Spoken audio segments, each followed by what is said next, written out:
आज तुम्हारे छोटे भाई की जन्म नक्षत्र पूजा और उत्सव है, किंतु मुझे क्षमा करना पुत्र, मैं चाहते हुए भी तुम्हें वहां नहीं ले जा सकती।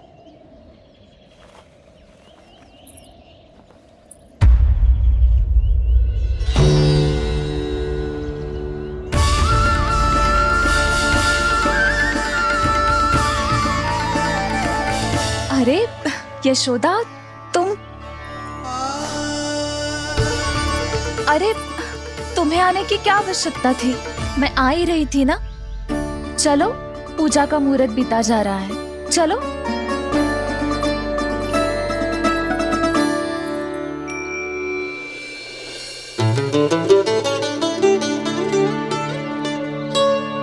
कहाँ रह गई ये दोनों?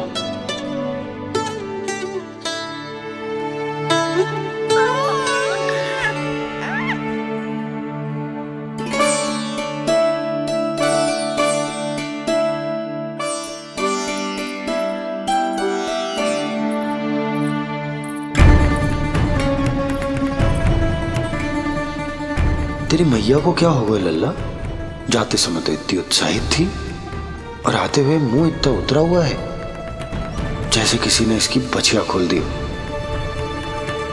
मैया बड़ी माँ के दुख से दुखी है बाबा। सब कुछ ठीक तो है? आजा।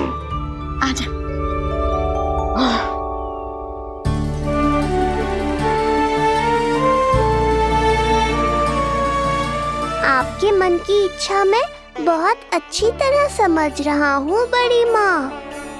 बस एक ही इच्छा है मन में कि मैं भी ये पूजा, ये उत्सव, ये सब कुछ अपने पुत्र के लिए कर पाती।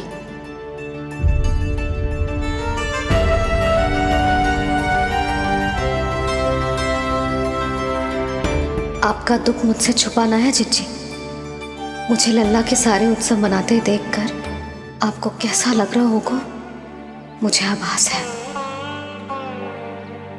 चिंतित ना हो मैया, आज का ये शुभ दिन बड़ी माँ की दुविधा का समाधान लेकर आएगा।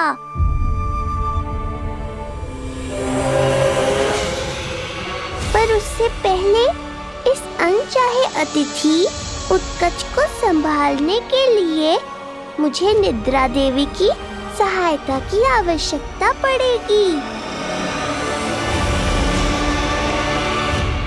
आ जाइए निद्रा देवी, यही समय है आपको दिए हुए वचन को पूरा करने का।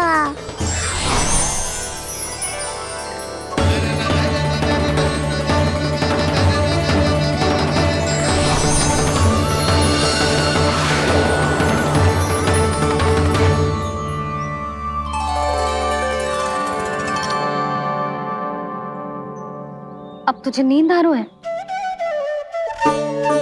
कल रात को कही थी ना अच्छे से विश्राम कर लल्ला। जो तो सोगा, ऐसे तो सुलाने में इतनी उठा पटक करा तो है। अब देखो। नंदराज जी, रानी जी, पूजा की सारी तैयारियां हो गई हैं। अब विधि आरंभ कीजिए। पंडित जी, लल्ला बहुत गहरी नींद में सो गया है। जे पूजा में लल्ला की आवश्यकता नहीं है, बस आप दोनों हैं तो पूजा हो जाएगी। यशोदा, तुम लल्ला को उचित स्थान पर सुला दो, व्यर्थ ही यहाँ इसकी नींद टूटेगी। चल लल्ला, आजा।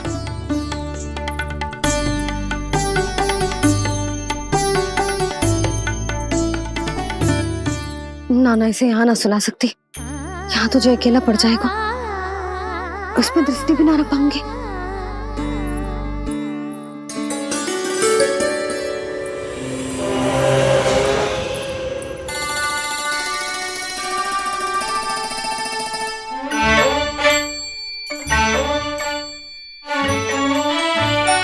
यहाँ सुलाया तो जे सारी की सारी आके इसके साथ खेलने लगेंगी, शांति से सो भी ना पाए कुछ।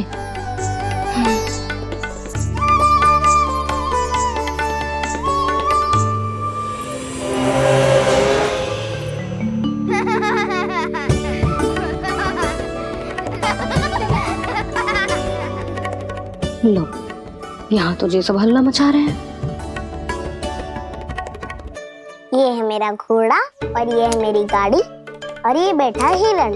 हाँ, वहाँ छाँव में सो जाएगा और मेरा पूजा में बैठकर सीधी दृष्टि भी रख पाऊंगी इस पर।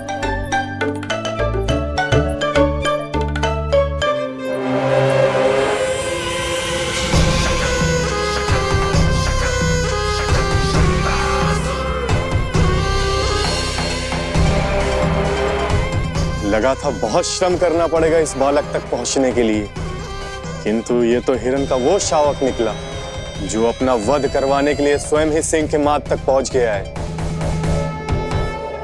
उज्जवल, लल्ला पे दृष्टि रखेगो? हाँ रखूंगा ना ताई जी। खेल खेल में भूल तो ना जाएगो? ठीक है। ठीक है मतलब भूल जाएगो? ना ना, दृष्टि रखोगो। देखियो इसे कोई छेड़े ना, हाँ? और धूप लगे ना तो इधर उधर खसका के छाव में कर दी। मेरा अच्छा बच्चा। और हाँ, खिसकाते समय ध्यान रखियो लल्ला मेरी दृष्टि के सामने ही रहे। आप चिंता मत ही करो ताई जी, बचपन से ही बच्चों को संभालना आता है मुझे। यशोदा, शीघ्रता करो।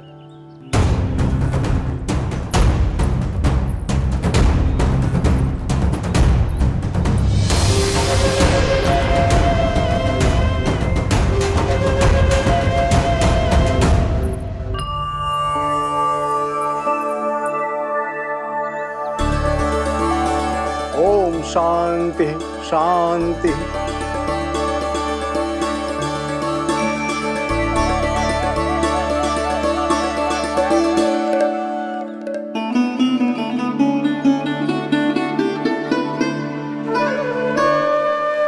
अब प्रथमेश भगवान श्री गणेश की पूजा करेंगे। भगवान श्री गणेश को गंध, हल्दी और धूप चाहिए। परम धाम परम ब्रह्म परेशम परमेश्वरम विघ्न निघ्नकरम शांतम पुष्टकांतम।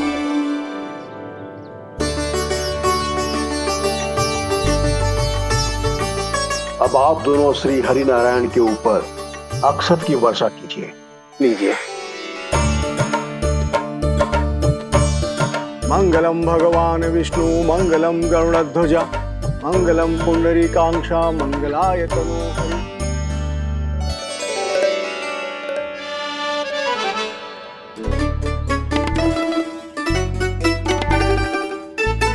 यशोदा,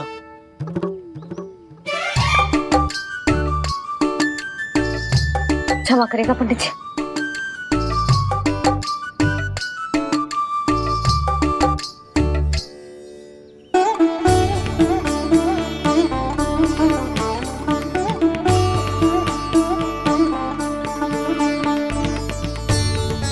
षोडशोपचार विधि संपन्न हुई।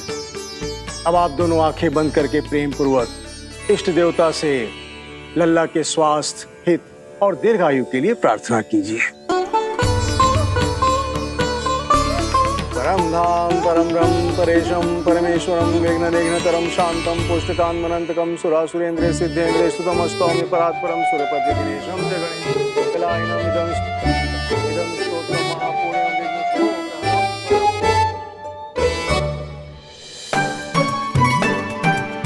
अरे ये नीलमणि के ऊपर तो धूप आ गई।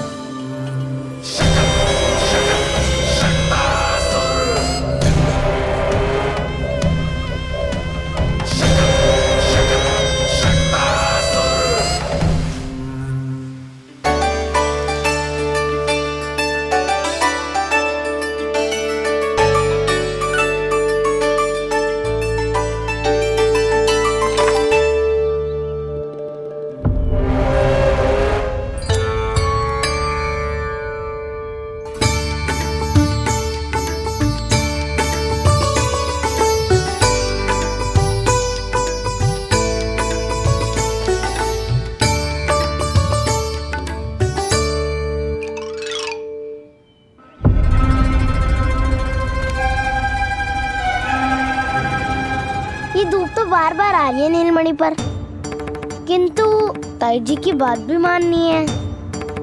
क्या करूं? 「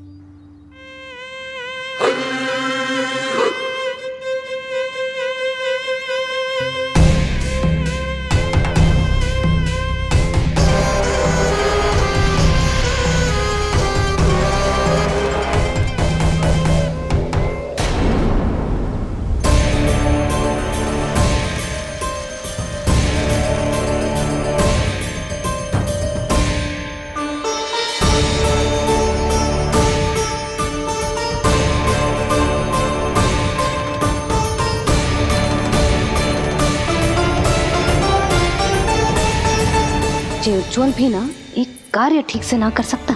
कहाँ है लल्ला?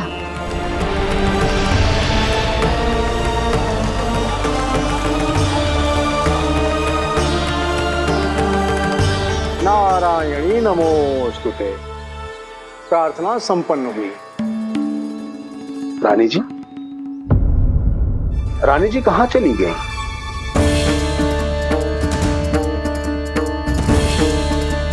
वो रहो, उज्जवल तो पक्की छाव में करती हूँ। मैं व्यर्थ ही क्रोधित हो रही थी। यशोदा, पूजा का संकल्प लेने के पश्चात ऐसे ऐसे उठकर जानो ठीक ना है।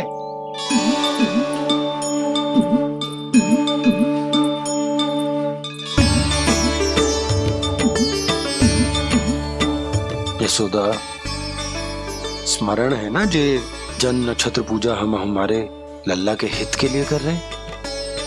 ओम सहना भवतु सहनो भुनक्तु सह वीर्यं करवावहै तेजस्विनावधीतमस्तु मा विद्विषावहै। ओम भद्रं कर्णेभिः सूर्यां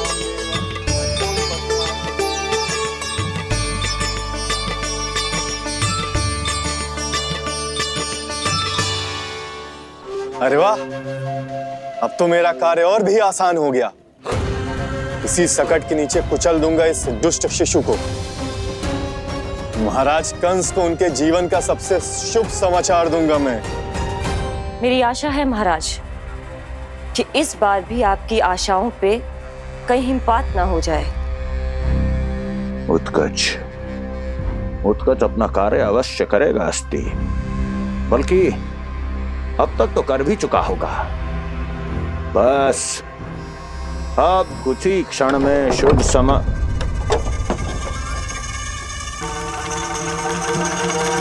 लो, आ गया मेरा शुभ समाचार।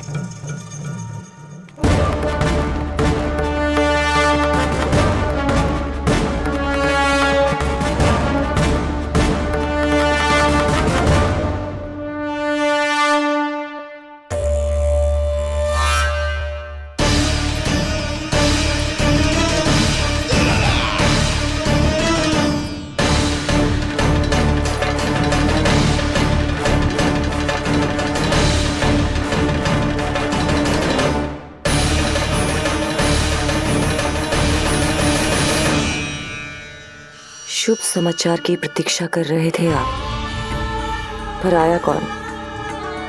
अपशगुन। देवकी, वसुदेव, तुम दोनों यहाँ कैसे? मथुरा नरेश, हम दोनों आपके पास एक विनती लेकर आए।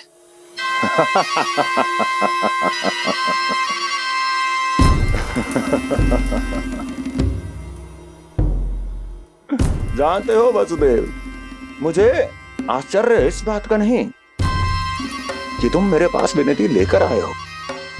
मुझे आश्चर्य इस बात का है कि तुमने ये सोच भी कैसे लिया कि तुम्हारी विनती यहां स्वीकार करी जाएगी।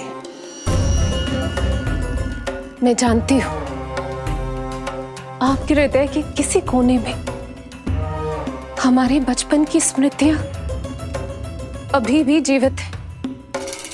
आपको स्मरण है, मैं आपकी वही बहन हूं जिससे आप इतना प्रेम करते थे कि अपना सब कुछ। बस सीधा सीधा बोल, क्या चाहिए तुझे? अधिक कुछ नहीं महाराज, हम दोनों एक बार गर्ग ऋषि के दर्शन करना चाहते हैं।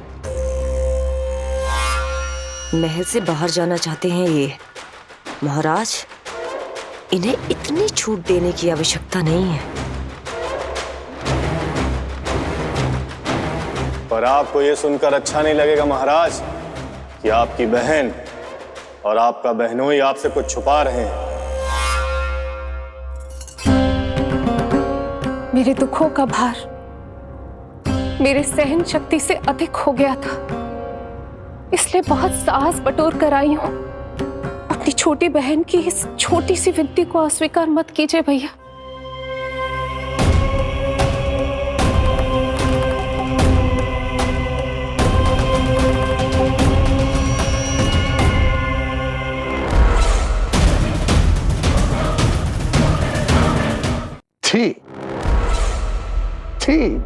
छी। कैसा भाई हूं मैं। मेरी बहन और मेरा बहनोई सामने खड़े हैं और मैं एक अभिमानी सम्राट की तरह इस सिंहासन पर बैठा हूं। छी। नहीं नहीं, ऐसे हाथ जोड़कर मुझे लज्जित ना करें। अरे हाथ तो मुझे जोड़ने चाहिए आप दोनों के सामने। ए देवकी, क्या तेरा भाई इतना निर्दयी है क्या? अरे तेरी एक छोटी सी इच्छा भी स्वीकार नहीं करूंगा क्या? क्या चाहती है? गर्ग ऋषि के आश्रम जाना है तो जा। कुंवर जी, आप तनिक भी चिंता मत कीजिए। कंस अपने परिवार की इच्छा पूरी नहीं करेगा तो किसकी करेगा? आप बस यात्रा की तैयारी कीजिए। आपकी यात्रा का प्रबंध शीघ्र ही हो जाएगा। धन्यवाद मथुरा नरेश। बहुत बहुत धन्यवाद भैया। ठहरिए।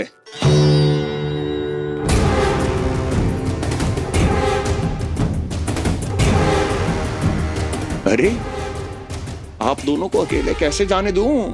चिंता रहती है मुझे। दसों दिशाओं में शत्रु हैं मेरे। कहीं कुछ अनहोनी घटित हो गई तो? कुंवर जी, आप एक काम कीजिए, आप दुर्जन को साथ ले जाइए।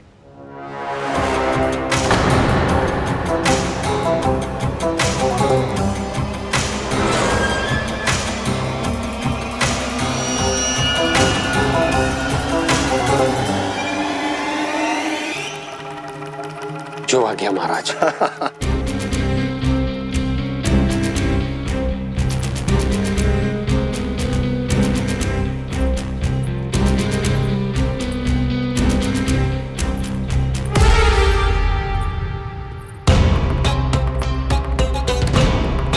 आपने इन्हें जाने की आज्ञा क्यों दी स्वामी? मेरा सुझाव क्यों नहीं माना आपने? हर समय तुम्हारा सुझाव मानना आवश्यक नहीं है प्रिय। जाल बिछा दिया है ये देखने के लिए कि ये दोनों मेरे विरुद्ध क्या षड्यंत्र रच रहे हैं।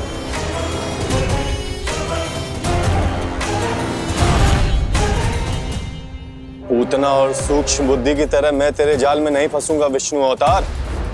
उन्होंने तेरे सामने आने की भूल की थी, पर मैं तुझे दिखाई नहीं दूंगा।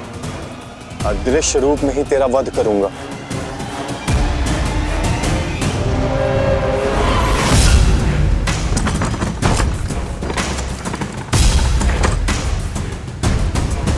तेरी मां तुझे साधारण से धूप से बचाना चाहती थी। क्या दशा होगी उसकी जब मैं तुझे इस सकट के नीचे कुचल दूंगा।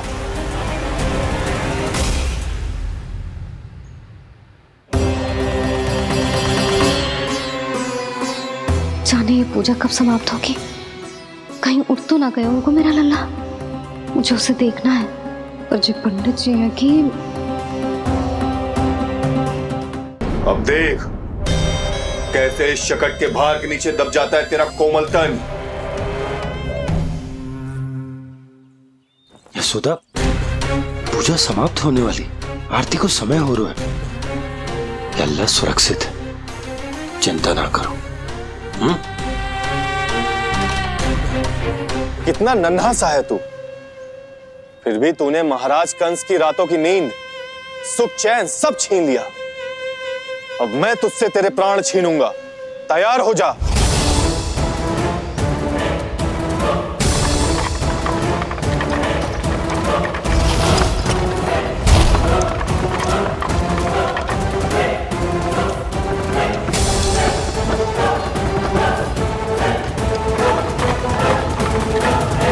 ये क्या हो रहा है?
प्राण कब इसके तन से विदा ले लेंगे इसे पता ही नहीं चलेगा। ताई जी! जशोदा ताई जी!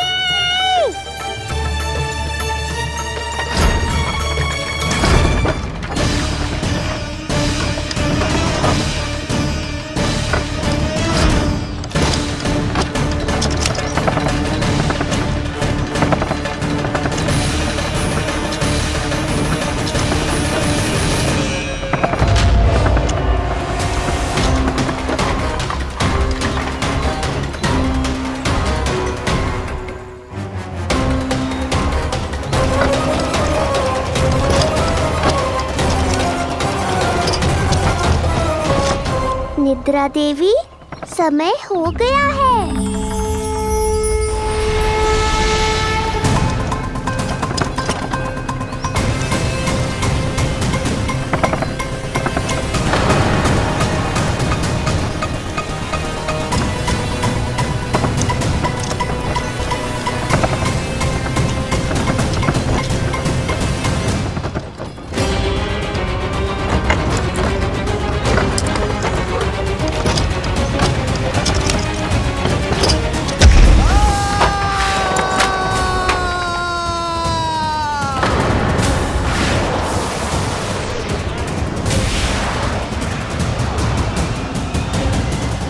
बोलो श्री नारायण भगवान की जय।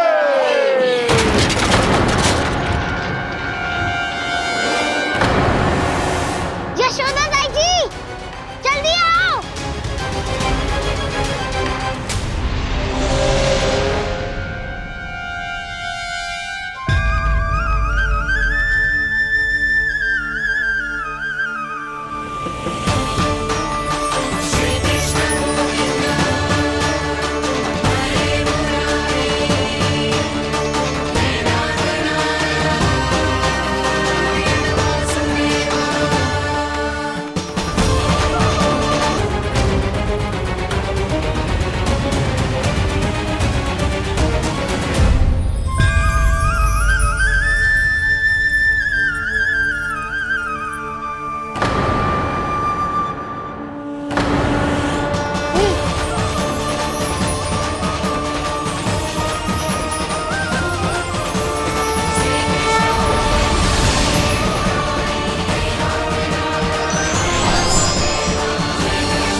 प्रभु,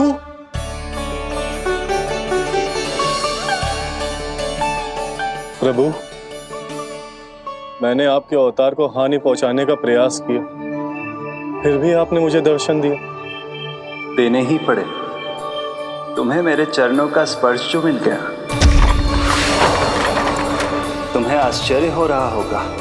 एक साधारण से स्पर्श से तुम्हें वो मिला जो बड़े से बड़े ऋषियों को भी कठिन से कठिन तपस्या के बाद भी नहीं मिलता। इसका उत्तर तुम्हारे अतीत में छुपा है। दैत्य हिरण्याक्ष के पुत्र के रूप में तुम्हारा जन्म हुआ था। शीघ्र ही तुम बहुत अधिक विशाल और असीम बलशाली हो गए थे, पर तुम अपनी शक्ति का प्रयोग अनुचित ढंग से करते थे। एक दिन तुमने महर्षि लोमस के आश्रम में बहुत ही उत्पात मचाया, हरे भरे वृक्षों को नष्ट कर दिया।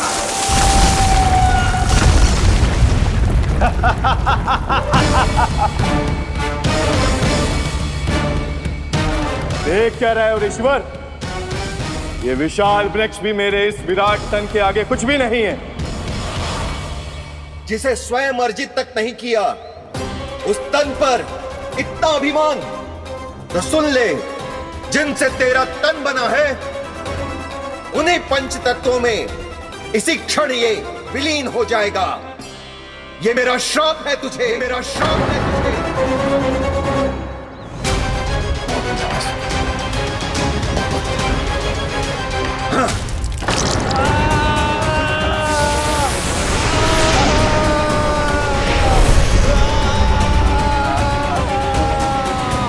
पर तभी तुम्हें अपनी भूल का आभास हुआ और ऋषि लोमस से तुमने क्षमा याचना की। क्षमा करे ऋषिवर, क्षमा कर, मैं मूर्ख, अभिमानी हूँ, अज्ञानी हूँ, परंतु आप तो दया के सागर है। कृपा करे ऋषिवर, कृपा करे। बिना तन के मैं कैसे जीवित रह पाऊंगा? तुम जीवित भी रहोगे और अपने दैनिक कार्यों का संचालन भी कर पाओगे, किंतु सजीव प्राणियों या निर्जीव वस्तुओं की सहायता से ऐसा जीवन तो मृत्यु के समान है ऋषिवर। इससे अच्छा है आप मुझे जीवन से मुक्ति दे दो। मुक्ति भी अवश्य मिलेगी तुम्हें, पर जब तुम परम प्रभु श्री हरि नारायण के चरणों का स्पर्श करोगे, चरणों का स्पर्श करोगे। और यही नहीं शक्तासुर, कल जब तुम मुझे खोज नहीं पा रहे थे तब भी तुमने हार नहीं मानी। 7 प्रहर तक 7 बार मेरी और मेरे गोकुल की परिक्रमा की। इस क्रम में तुमने अनजाने में ही अपना पश्चाताप पूरा किया और पुण्य अर्जित कर लिया। इसलिए मैं तुम्हें मोक्ष प्रदान करता हूं। इसलिए मैं तुम्हें मोक्ष प्रदान करता हूं।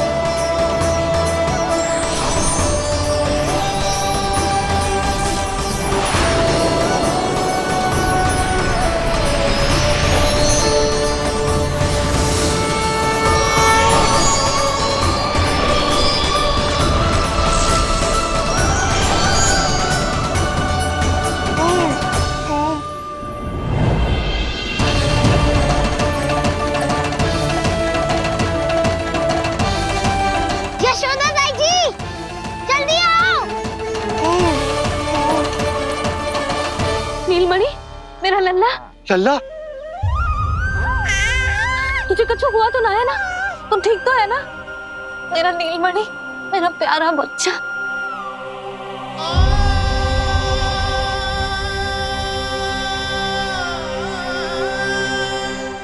भोला, बंसी, ये सब क्या है?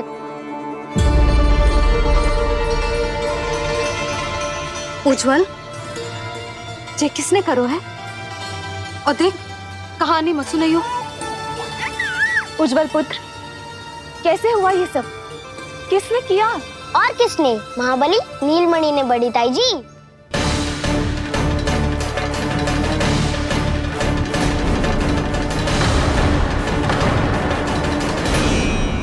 जी क्या बोल रहे हो? सच्ची सच्ची बता। लो, फिर फंस गया उज्जवल। मैं सच्ची कह रहा हूँ। अचानक तीव्र वेग से वायु चली, फिर ऐसे लगो जैसे कोई भूकंप आ रहा है। और फिर जब मैंने देखा तो ये सकट अपने आप हिल रही थी, खड़खड़ खड़खड़ खड़खड़ खड़खड़। फिर मैंने साहस दिखाया और उस सकट को रोकने का प्रयास करो, पर सकट ना रुको, जे हिले ही जा रहा था, खड़खड़ खड़खड़ खड़खड़ खड़खड़ खड़खड़ खड़खड़। और फिर ऐसे ही हिलते हुए अचानक से आगे बढ़कर सीधा नीलमणि के ऊपर चला आए हो। और फिर सकट भी हिल रहा था, खड़खड़ खड़खड़, और सकट का सामान भी हिल रहा था, थरथर थरथर। ऐसा लगो जैसे सकट नीलमणि को कुचलने को।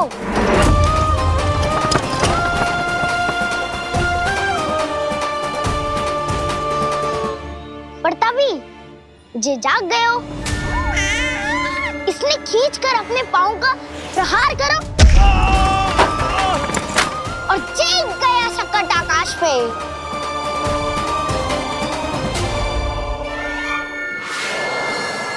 और फिर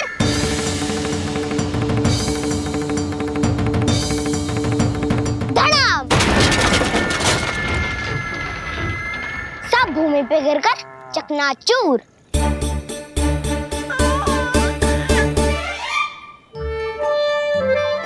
मैं सच्ची कह रहा हूँ ताई जी, नीलमणि के पैर का स्पर्श होते ही वो सकट ऐसे वायु में उड़ी जैसे कोई फूल। अच्छा, और जो तेरे हाथ में ये माखन है, ये भी अपने आप उड़ के आ गया होगा ना? हाँ, मैं सच्ची कह रहा हूँ। सदा बड़पोलापन, ये अच्छी बात ना है लल्ला। सत्य बता। मैया, मैं सत्य बोल रहा हूँ। ये सकट अपने आप ही आयो था और नीलमणि के प्रहार करते ही दूर जा गिरो। अरे ये बड़बोले से पूछने से अच्छा है कि हमें स्वयं विचार करना चाहिए कि ये सकट टूटा कैसे। हाँ नंदराज, हाँ हम भी आरती के लिए भीतर चले गए थे। हाँ। अरे आप सब मेरा विश्वास क्यों ना कर रहे हो? नीलमणि के प्रहार से ही उज्जवल, सकट बहुत पुराना था, पहिया ढीला होकर खुल गया होगा। यशोदा, अनेक कारण हो सकते हैं, चिंता करने की कोई आवश्यकता ना है। मैं चिंता क्यों करने लगी भला? मेरे नीलमणि के गले में रक्षा वाला कंठक पहले से ही है, और हम ये सब पूजा पाठ इतने विधि विधान से इसी के लिए तो कर रहे हैं, है ना पंडित जी? हाँ रानी जी। तो बस फिर मेरे लल्ला को कछु क्यों होने लगो? और आप सब स्वयं ही देख लो ना, जे इतना बड़ा सकट टूट के बिखर गया है, किंतु मेरे लल्ला को एक खरोच भी ना आई।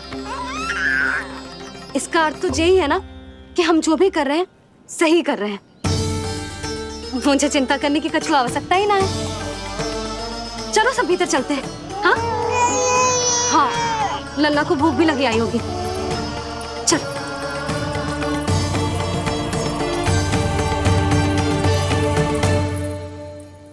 नंदराज जी, अब हमें भी आज्ञा दीजिए। प्रणाम पंडित जी। ध्यान कहाँ था तुम दोनों का? और अधिक सावधान रहने की आवश्यकता थी ना? क्षमा कीजिए नंदराज।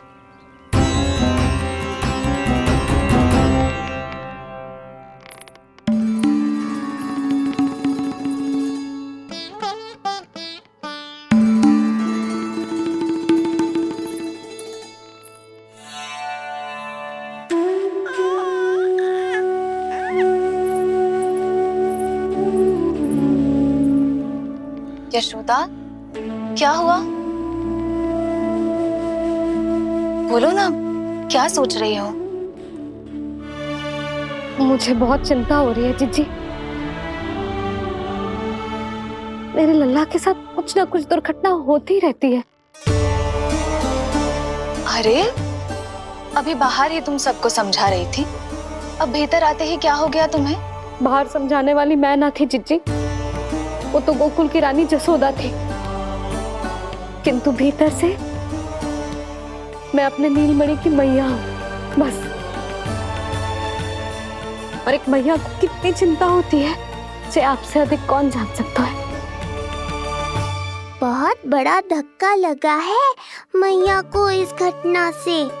अब तो ये मेरी रक्षा के लिए और भी अधिक चिंतित हो जाएंगी। यंत्र का कंठक, पूजा पाठ, इतने सारे प्रहरी, सुरक्षा के प्रबंध, यदि इतने सबके बाद भी मैं अपने लल्ला की रक्षा न कर पाई तो मुझसे अधिक अभागी कौन हो सकती है? मैं तुम्हारे मन की दशा समझती हूँ यशोदा। इसी चिंता के कारण ही तो मैंने आज तक अपने पुत्र को छुपा कर रखा है। मैं जानती हूँ जीजी, मैं समझती हूँ। मैंने तो नीलमणि के लिए इतने सारे संस्कार भी करो है, पूजा पाठ की है, किंतु मैंने तो आज तक अपने पुत्र का एक भी संस्कार नहीं किया है। आंसू पोंछ लीजिए बड़ी माँ, शीघ्र ही सब कुछ ठीक हो जाएगा। जब मैंने उसे जन्म दिया, उसके बाद से आज तक न उसे घर के बाहर लाई हूं, न कोई संस्कार किया है। मैं तो उसका नामकरण भी नहीं करवा पाई हूँ यशोदा। उसके जन्म के समय स्वामी ने ये संदेश भिजवाया था कि उस कंस को हमारे पुत्र के बारे में तनिक भी भनक नहीं पड़नी चाहिए। तब से आज तक भय के छाव में जीती आई हूँ कि वो कंस कहीं हमारे पुत्र को भी ना मार दे, जैसे देवकी के सारे संतानों को मार दिया है। ये आशंका कभी सत्य नहीं होगी बड़ी माँ, मैं हूँ ना।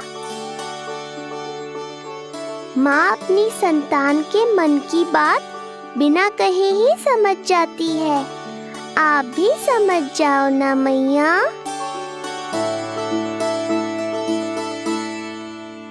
जीजी हमें रोना ना चाहिए। हमें देख के लल्ला भी रो रहा है। मैया, आपकी सहायता की आवश्यकता है मुझे।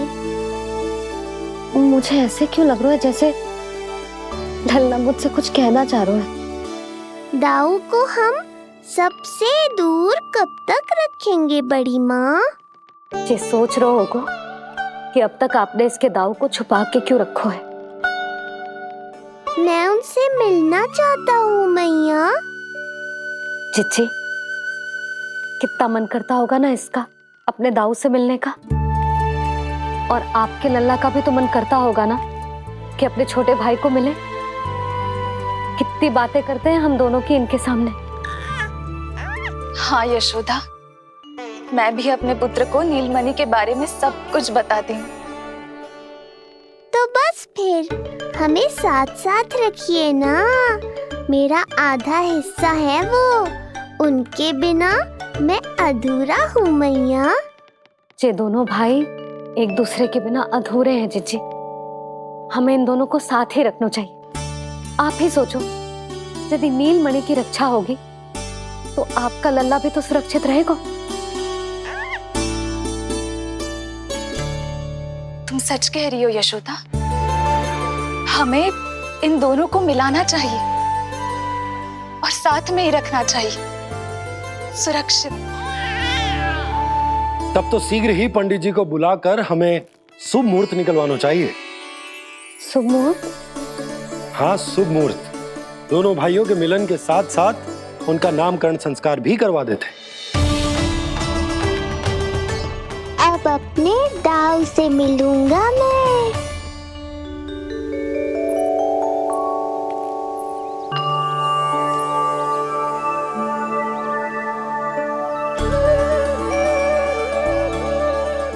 ऋषिवर की दिव्य आभा के कारण ये वातावरण कितना शुद्ध, कितना पवित्र लग रहा है ना।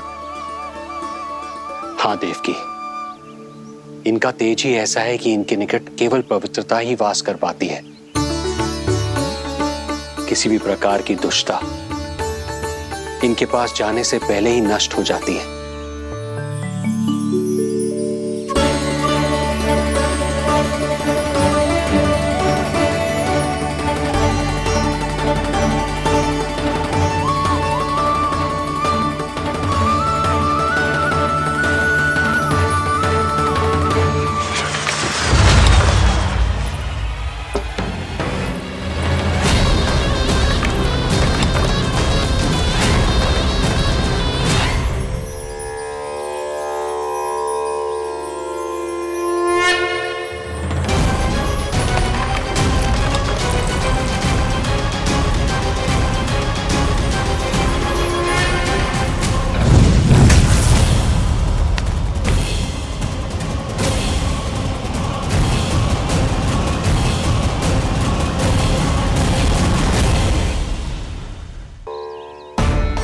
इनका तेज ही ऐसा है कि इनके निकट केवल पवित्रता ही वास कर पाती है।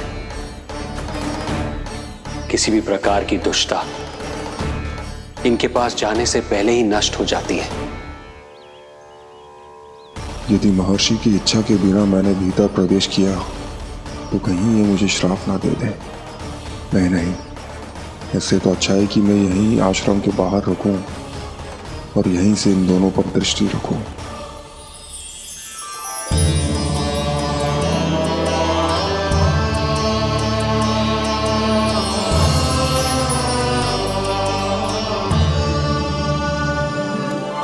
आपके आने का आभास हो गया था राजन।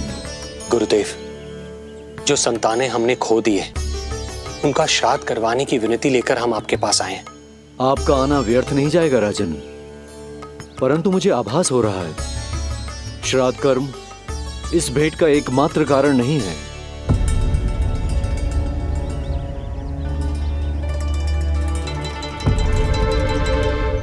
आपको उसकी या कंस की चिंता करने की कोई आवश्यकता नहीं है। निश्चिंत होकर बताइए कि आपकी इच्छा क्या है। गुरुदेव, वर्तमान में मेरी प्रथम पत्नी रोहिणी पुत्र सहित गोकुल में निवास कर रही है। हमारे उस पुत्र का और भाभी यशोदा के पुत्र का नामकरण संस्कार करवा दीजिए। बस यही हमारा सौभाग्य होगा। मुझे कुछ सुनाई क्यों नहीं दे रहा है? देवी रोहिणी से उत्पन्न आपका पुत्र यादव कुल का राजकुमार है और यादवों का गुरु होने के नाते उसका संस्कार कराना हमारा कर्तव्य है। परंतु यशोदा पुत्र का नामकरण वो आप मुझसे क्यों करवाना चाहते हैं?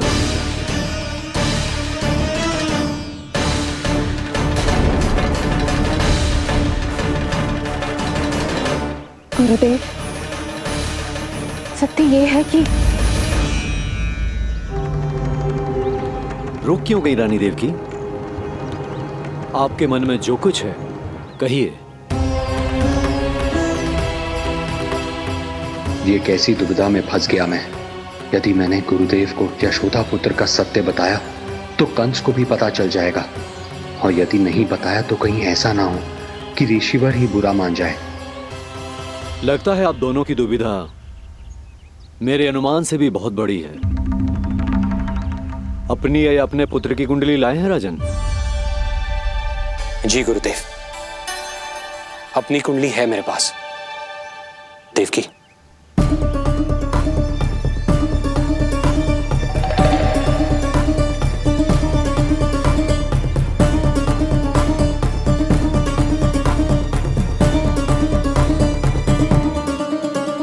जो रहस्य आप नहीं बता पा रहे हैं राजन, वो ये कुंडली बताएगी।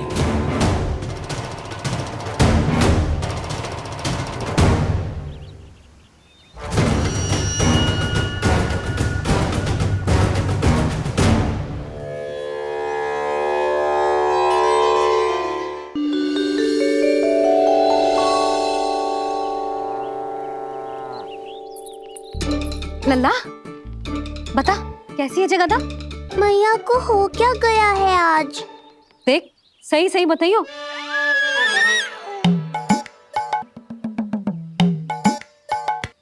अच्छी है ना? पसंद आएगी ना उसे? हाँ? या फिर जे मोर पंख वाला मुकुट दे दूं? पहली बार मिल रहा है तू, उपहार तो देना चाहिए ना? पर बड़े तो वो है ना मैया, उपहार तो वो देंगे मुझे।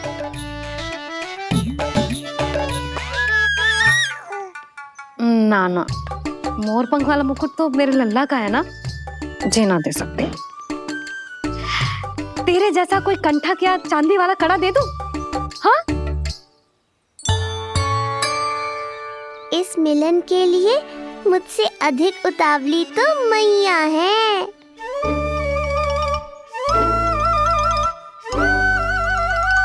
अच्छा, जे उपहार छोड़, तू तो जे बता कि तू उसे बुलाएगा क्या कह के? अन्य सभी के जैसे बड़े भैया या गांव वालों के जैसे दद्दा बुलाएगो, या फिर बड़े नगरों में जैसे बुलाते हैं ज्येष्ठ भ्राता बुलाएगो, या फिर प्रेम से बुलाएगो दाऊ बुलाएगो ना?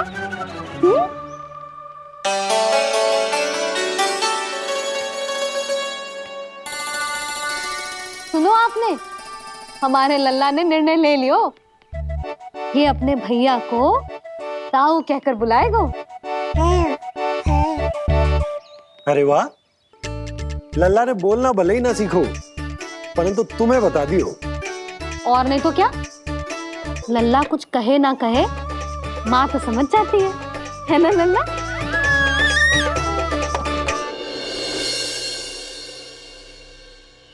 और इसने दाऊ वाली बात पे हाँ भी की है।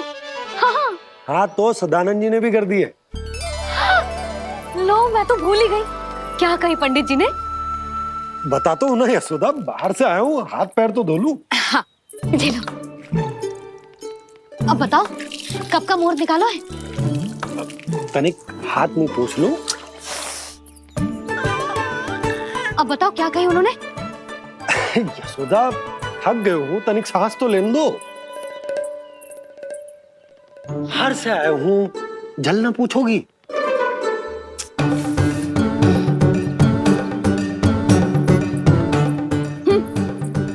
अब बता दो जी।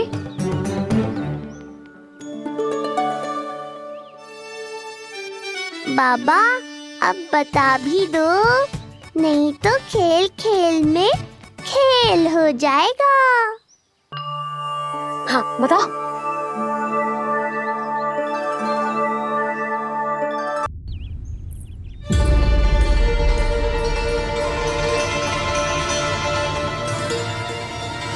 हो क्या रहा है वहां? ये क्या दिया है राजकुमारी ने? गुरुदेव, शीघ्र ही कोई मुहूर्त बता दे तो बड़ी कृपा होगी। नंद महाराज, अब क्या नामकरण का मुहूर्त भी मुहूर्त निकाल के बताओगे आप? हैं? क्रोधित क्यों हो रही हो यशोदा? बताता हूँ, धैर्य धरो। हाथ मुंह धो लिया, जल पी लिया, विश्राम कर लिया, अब कितनी प्रतीक्षा करवाओगे? हैं? मैं सब समझ रही हूँ, आप जानबूझ के मुझे सताने के लिए ना बता रहे। मैया कितनी भोली है बाबा, आप क्यों सता रहे हो उन्हें? बस बस बस, इतना भावुक होने की आवश्यकता ना है। बता तो, पंडित जी ने बताया है एक बहुत ही शुभ मुहूर्त आने वाले सप्ताह में ये है।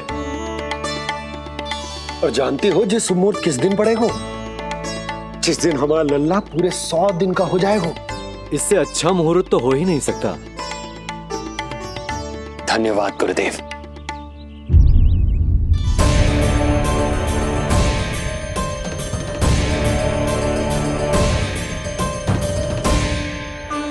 क्या हुआ गुरुदेव? कुछ समस्या है क्या? जो सत्य सारे संसार को पता है और जो संकेत ये कुंडली दे रही है, दोनों में विरोधाभास है राजन।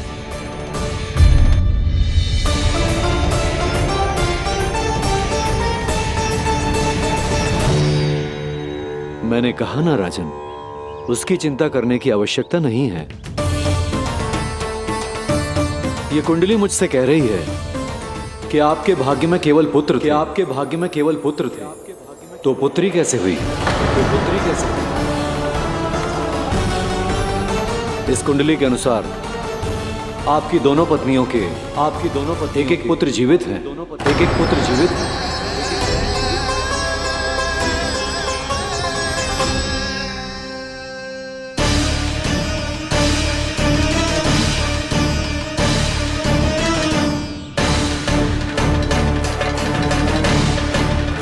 देवकी, गुरुदेव मैं कुछ कैसे? कहने की आवश्यकता नहीं है राजन, मैं जानता हूं मेरे प्रश्नों के उत्तर कहां मिलेंगे। अरे कौन से प्रश्न और कैसे उत्तर? किस बारे में बात कर रहे हैं? ये लोग जो भी बात कर रहे हैं वो मुझे सुनाई क्यों नहीं दी? सही समय की प्रतीक्षा कीजिए राजन, आपके दोनों कार्य पूर्ण होंगे।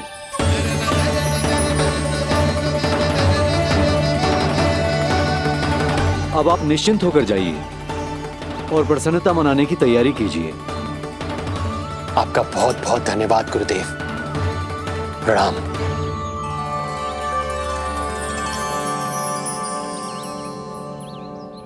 सच्ची? पहले नारायण को धन्यवाद दूं कि लल्ला को सूचना दूं? कुछ समझ में ना आ रहा। लल्ला मैं अभी आया।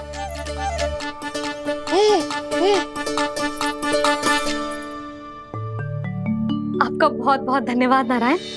अब शीघ्र ही मेरे लल्ला और उसके दाऊ को उनके नाम मिल जाएंगे, वो नाम जिससे वे पूरे संसार में पहचाने जाएंगे। अब लल्ला को बताती हूँ।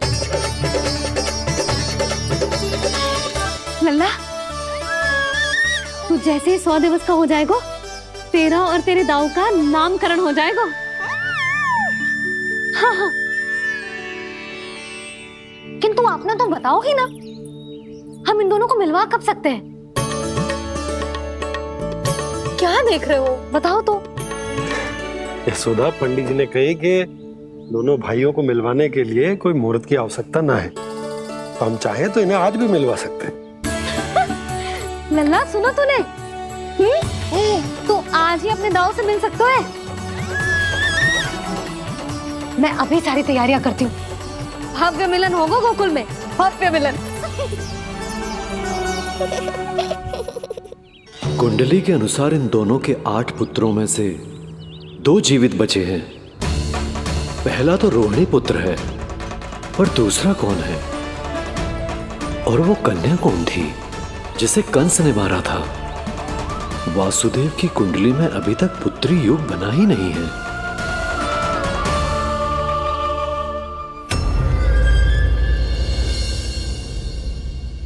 तू मुझको क्या मारेगा? अपनी आयु संभाल। काल तेरा अवतरित रूप है उसका।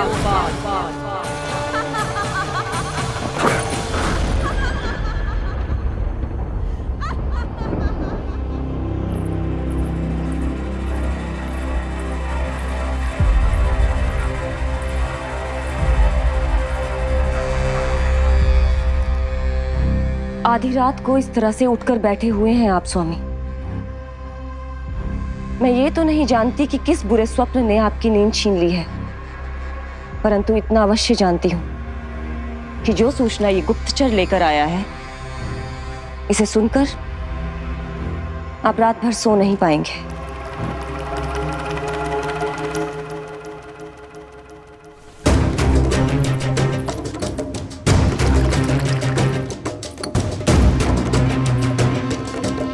क्या सूचना है? महाराज, उत्कच मारा गया, उत्कच मारा गया, उत्कच मारा गया।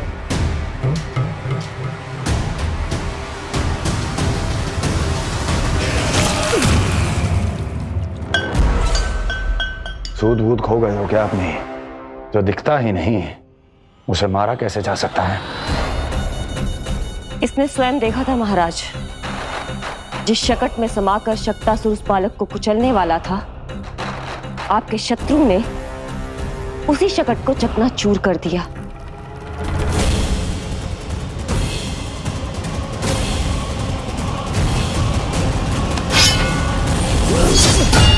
महाराज क्षमा। लगता है आपके सैनिक और तलवार दोनों की धार कुंद पड़ गई है महाराज।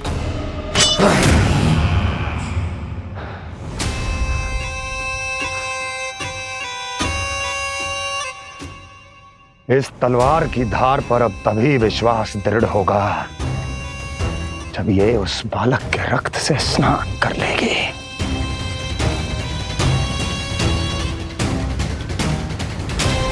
और कैसे? कैसे?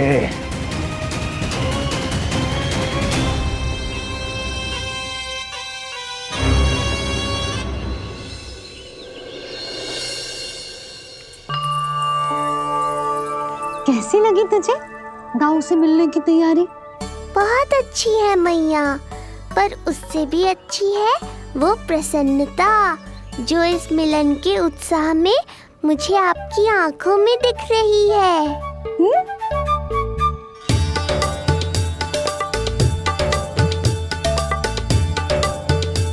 यशोदा, तुमने तो 2 भाइयों के मिलन को भी त्योहार बना दिया। हाँ तो जे किसी त्योहार से कम थोड़ी ना है। जे शुभ दिन दोनों भाई के मिलन को पूरा गांव देखेगो। तो फिर अब बड़ी मैया को बुलाओ ना मैया। यशोदा जी, रोहिणी जीजी इतनी प्रतीक्षा क्यों करवा रही है? इतने दिवस से छुपा के रखे हो लल्ला को, अब तो शीघ्रता करनी चाहिए ना, है ना भाभी? प्रतीक्षा अवश्य की है, किंतु फल भी तो मीठा मिलेगा। आती होंगी रोहिणी जीजी।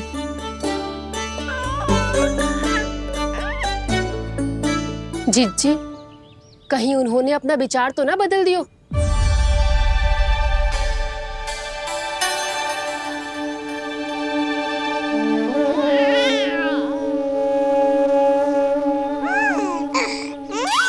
कितनी शीघ्र चिंतित हो जाते हो आप सब। देखो आ रहे हैं वो। लाल छुपा रखने को विवश थी नियति की सताई, भूल के भय माज प्रभु की जग सम्मुख है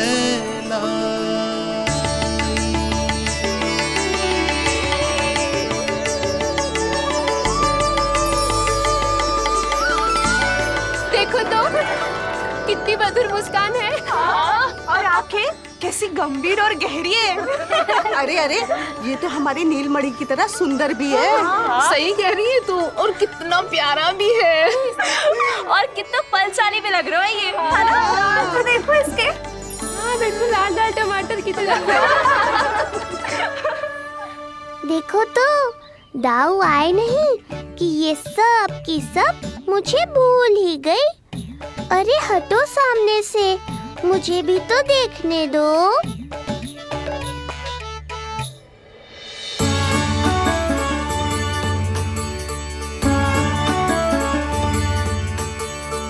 मैया सहायता करो ना।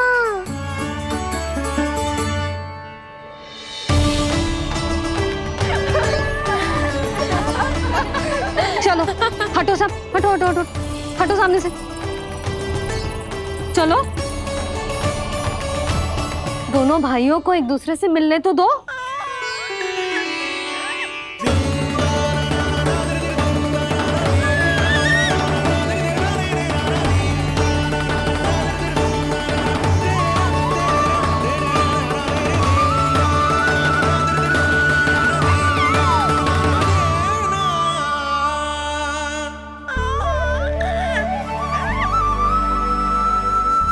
चल नल्ला, चल आजा।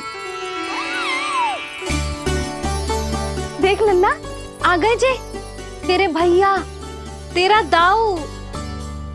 जी भर के बातें करो और निहारो एक दूसरे को। लाओ जिज्जी, आजा। ये रहे तेरे दाऊ। आओ जिज्जी।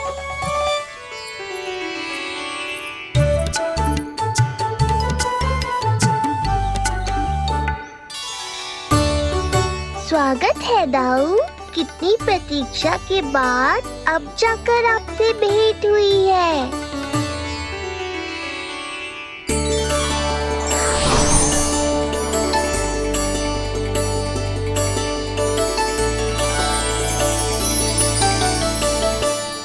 क्या हुआ दाऊ, मुझे पहचान नहीं पा रहे? कितनी देर लगाओगे दाऊ? अब तो पहचान लो, छोटा भाई हूँ आपका।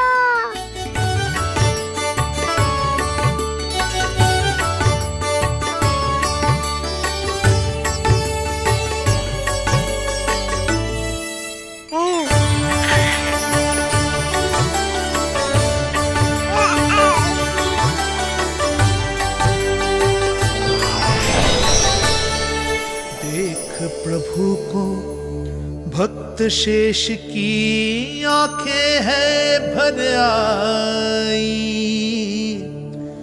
भावुक हरि भी निहारे की अब मिलन की बेलाई।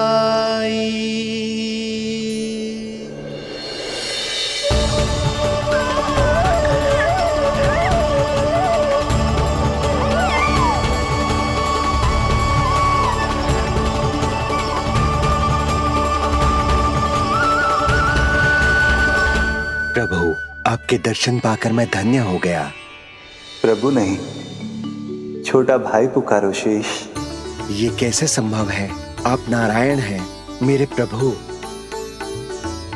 ये जानते हुए भी मैं आपसे बड़ा कैसे बन सकता हूँ? हर दुविधा की तरह इसका भी समाधान है शेष। अब तो हम एक दूसरे से मिल भी चुके हैं। पृथ्वी पर हमारा सूत्र जुड़ चुका है, इसलिए समय के साथ तुम ये भूल जाओगे कि तुम्हारा ये भाई मेरा ही अवतार है। ये क्या कह रहे हैं प्रभु? वही जो आवश्यक है। नहीं तो तुम नीलमणि के बड़े भाई होने का कर्तव्य कैसे निभाओगे?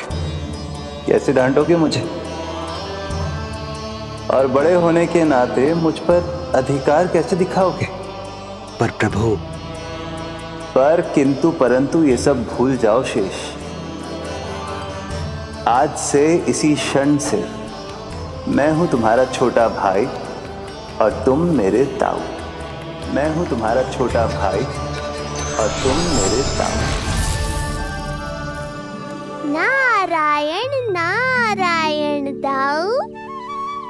दोनों इतने सुंदर लग रहे हैं, मेरी तो दृष्टि भी ना हट रही इससे। कहीं मेरी ही दृष्टि ना लग जाए नहीं। ये तो प्रतिदिन की कथा है दाऊ। हे नारायण, मेरे कानों से तो अभी से रक्त निकलने लगा। आदत डाल लो दाऊ, अब तो सहना ही पड़ेगा। वो देख रहे हो, सुलक्षणा चाची सबसे अधिक चतुर यही है। केवल अधिक चतुर ही नहीं नीलमणि, बहुत अधिक सयानी भी है ये। बिल्कुल सही पहचाना दाऊ, पर आप चिंता मत करो, मैं हूँ ना, मैं संभाल लूंगा इन सबको। देखो तो जिज्जी, इन दोनों की दृष्टि एक दूसरे से ऐसी चिपक गई है कि अब हटने का नाम ही ना ले रही। जे सूचक है उस प्रेम के बंधन का, जिसमें जे दोनों भाई आज के बाद सदा के लिए बंध जाएंगे।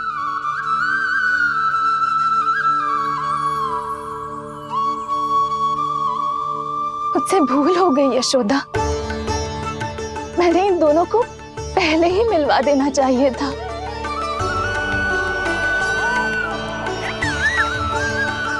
मैं कहती थी ना आपसे।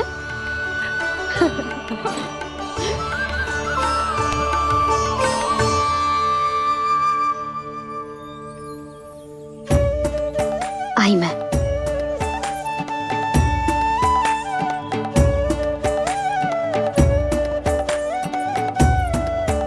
क्या सोच रहे हो ऐसे खड़े खड़े? देख रहा हूं दोनों भाइयों का जे मिलन किसी त्योहार से कम थोड़ी ना। सही कहा था तुमने।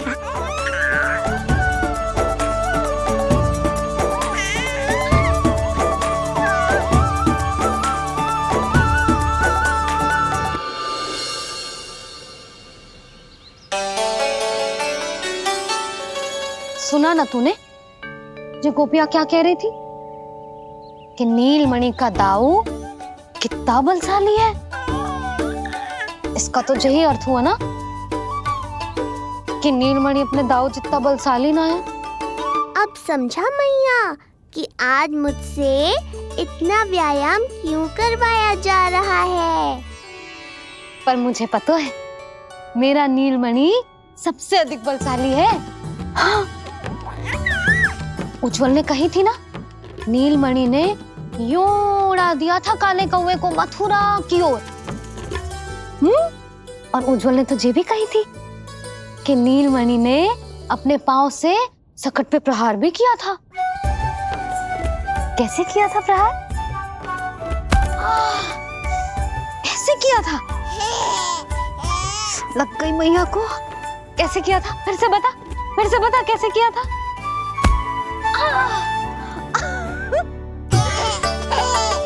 मेरे लल्ला में कितना बल है। मैया को ही धकेल दियो पीछे। अच्छा ही है कि आप उज्जवल के कहे को गंभीरता से नहीं ले रही, नहीं तो आपका ये रूप मैं कैसे देख पाता मैया। फिर से बता कैसे मारा था? कैसे मारा था?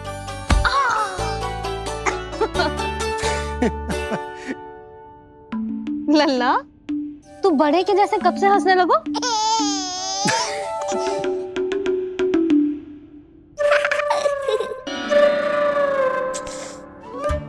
आप यहाँ क्या कर रहे हो? छुप छुप के मैया और लल्ला को खेलते हुए देखने के अतिरिक्त और कोई कार्य ना है आपके पास? कार्य तो है, पर यह अधिकार भी है कि मैं अपनी बड़ी सी पत्नी को अपने छोटे से लल्ला के साथ छोटे बालकों की तरह व्यवहार करते हुए देखूं। हाँ? अब देख लियो ना, अब जाओ अपना कार्य करो।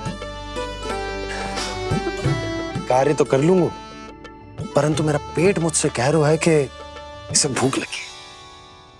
भूख लग गई? भोजन का समय होगा। अभी लगाती हूँ भोजन।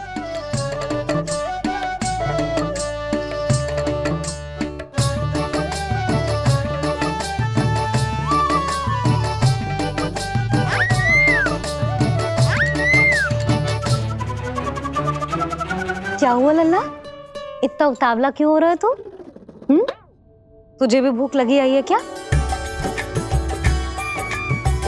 सच्ची में भूख लगी आई है कि मंद मंद मुस्कुरा के मैया को बांधना चाहता है? तनिक रुक जा, तेरे बाबा को भोजन परोस के यूं गई और यूं आई। मेरा अच्छा लल्ला।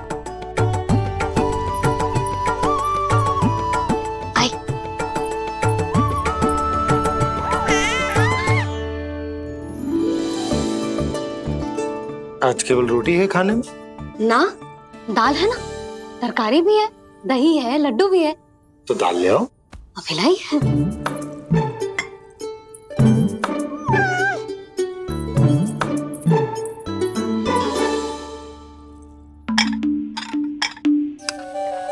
अवश्य भूख ही लगी होगी उसे। यशोदा, दही नहीं दाल। क्षमा करना, भूल हो गई।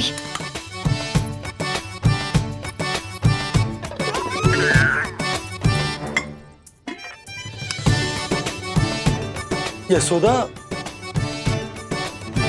दाल दाल।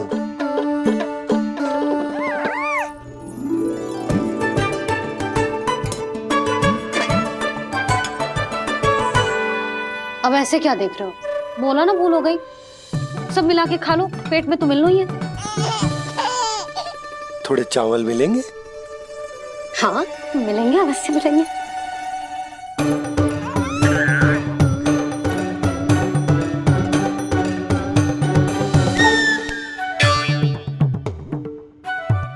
लड्डू नहीं, चावल।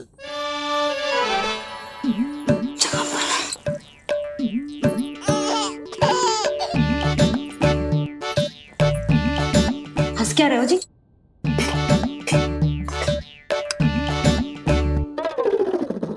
आज व्यायाम भी बहुत कस के करवाओ था मैंने, कहीं अधिक भूख तो ना लगी होगी। सच्ची है सुधा, बिल्कुल ना बदले तू।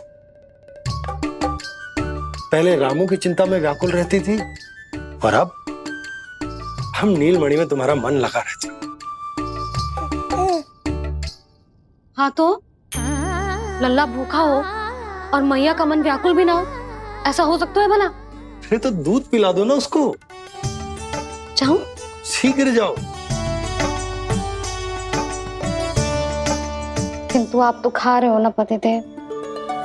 वही तो यशोदा, मैं खा रहा हूं, किंतु वो भूखो है।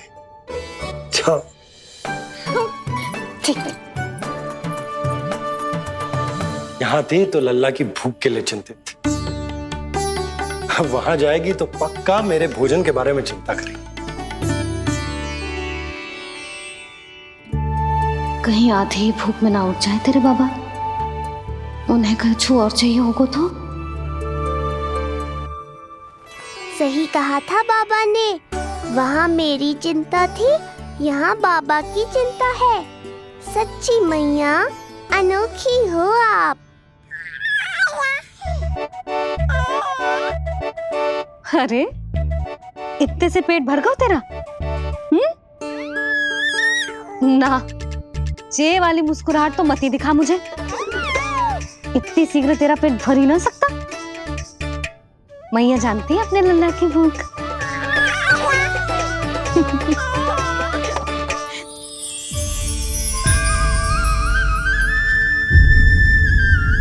ये क्या है?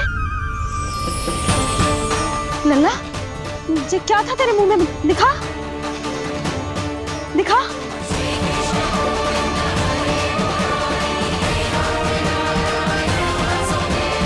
मैया को सब पता है, इतनी जल्दी तेरा पेट भर ही ना सकता।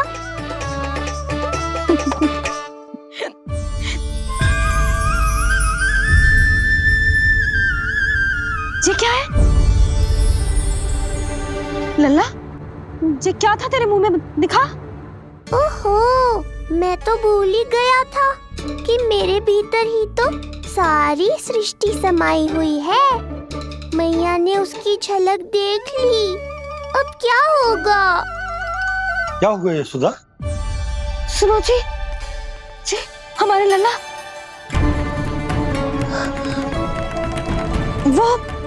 वो इसके मुंह में।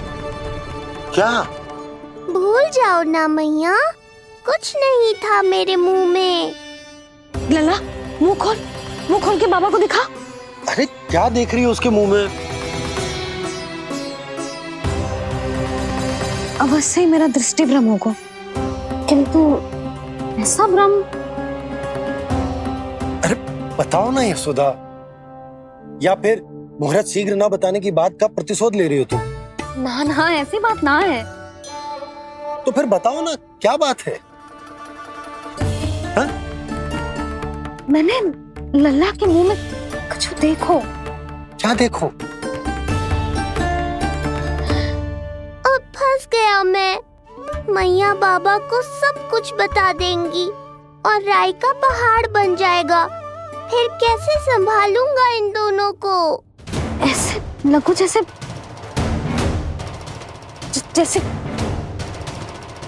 पूरा का पूरा ब्रह्मांड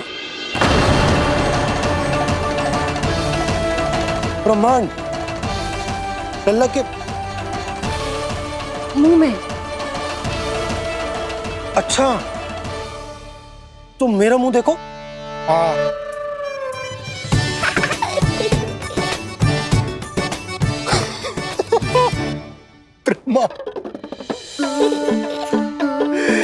यशोदा, मुझे पता था आप मेरा उपहास उड़ाओगे। अरे नहीं, तुम देखो तो सही।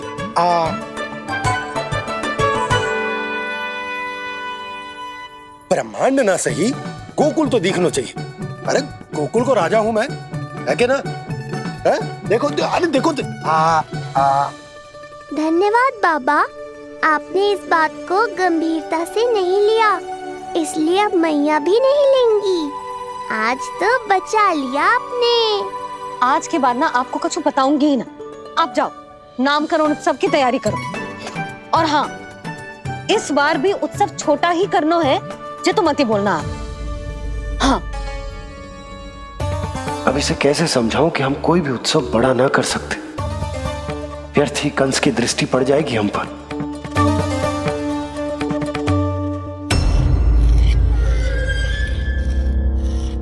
लगता है आपके सैनिक और तलवार दोनों की धार कुंद पड़ गई है महाराज।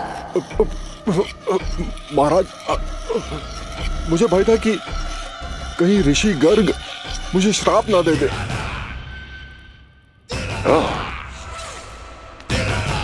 तो श्राप से भयभीत हो गए दुर्जन, किंतु कंस तो कोई श्राप नहीं देता, सीधा मृत्यु देता है। ऐसा न करे महाराज, दया करे, दया निदान। यदि मैं उनकी इच्छा के विरुद्ध भीतर जाने की कोशिश करता तो जितनी सूचना मुझे मिली है उतनी भी नहीं ला पाता। तब आपको कैसे पता चलता महाराज कि आपकी बहन और बहनोई मात्र अपनी मृत संतानों के श्राद्ध के लिए वहां नहीं गए थे?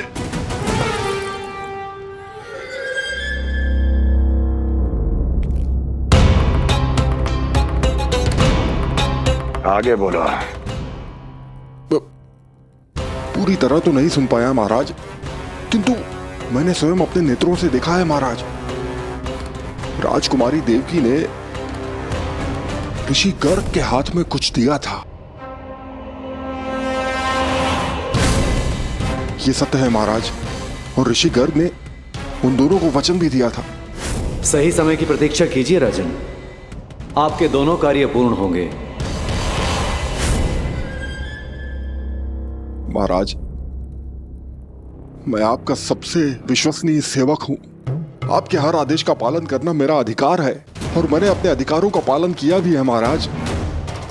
किंतु फिर भी यदि मेरी ओर से कोई भूल हुई हो, मुझे क्षमा करे दयानिधान, मुझे क्षमा करे। इसका अर्थ है कि उत्कच सही कह रहा था। वो दोनों अवश्य ही कोई ना कोई षड्यंत्र रच रहे हैं मेरे विरुद्ध। समय आ गया है, अब मुझे किसी ऐसे की खोज करनी होगी जो उतना ही शक्तिशाली हो जितनी की मेरी ये तलवार।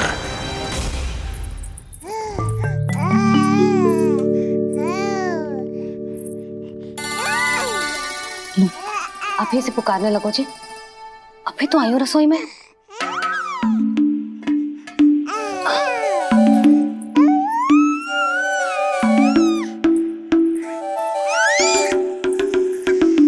शीघ्र ही तुझे भी अपने बाबा का हाथ बटाना पड़ेगा, समझ रहे हो ना? बटाएगा ना हाथ? अभी जे 100 दिन का भी ना हो और जे इस नन्हे से बालक को काम काज का भार सौंपने की बात करने लगे। काम का नाम सुनते ही मुख से स्वर ना निकल रहे तेरे। अभी तो बड़ा ऊ कर रहा था। बता, हाथ बटाएगो के ना? अरे बता ना।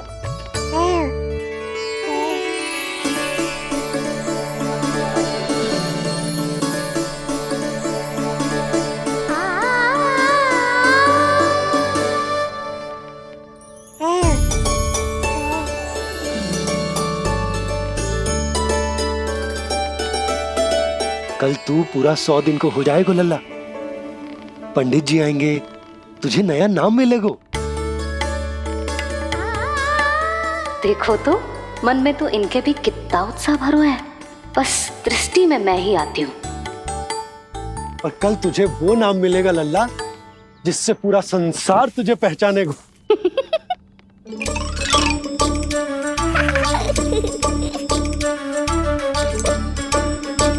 अब लल्ला, कितना कार्य शेष है और तूने मुझे बातों में लगा लियो। मुझे क्यों फंसा रहे हो बाबा? छुपाने की कोई आवश्यकता ना है। जितनी उत्साहित मैं हूँ उतने ही उत्साहित आप भी हो इसके नामकरण को लेके, पता है मुझे। लल्ला के नामकरण पे उसके बाबा उत्साहित ना होंगे? बिल्कुल होंगे, इसीलिए तो कह रही हूँ अपना उत्साह बांटो अपने लल्ला के साथ। मैं अभी आई। अच्छा, ऐसे तो तुम लल्ला को छोड़ के कहीं ना जाती। अभी कहाँ चली? रोहिणी जिज्जी के पास, और कहाँ। लल्ला और उसके दाव के नामकरण की तैयारी करनी है कि ना? कितने लोगों को आमंत्रित करना है, कितने प्रकार की मिठाइयां बनानी है, ढोल वाले को कितने बजे का समय देना है, ये सब सुनिश्चित करना है ना, ताकि जे उत्सव गोकुल का सबसे बड़ा उत्सव हो। अरे सूची देनी है जिज्जी को।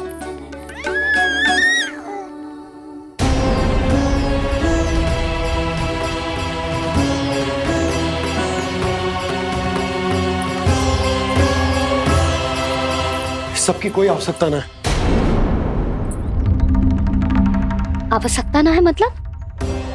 कहना क्या चाहते हो आप? मैं ये कहना चाहता हूँ कि यशोदा, सत्य तो ये है कि हमें दुख में ना अत्यधिक दुखी होना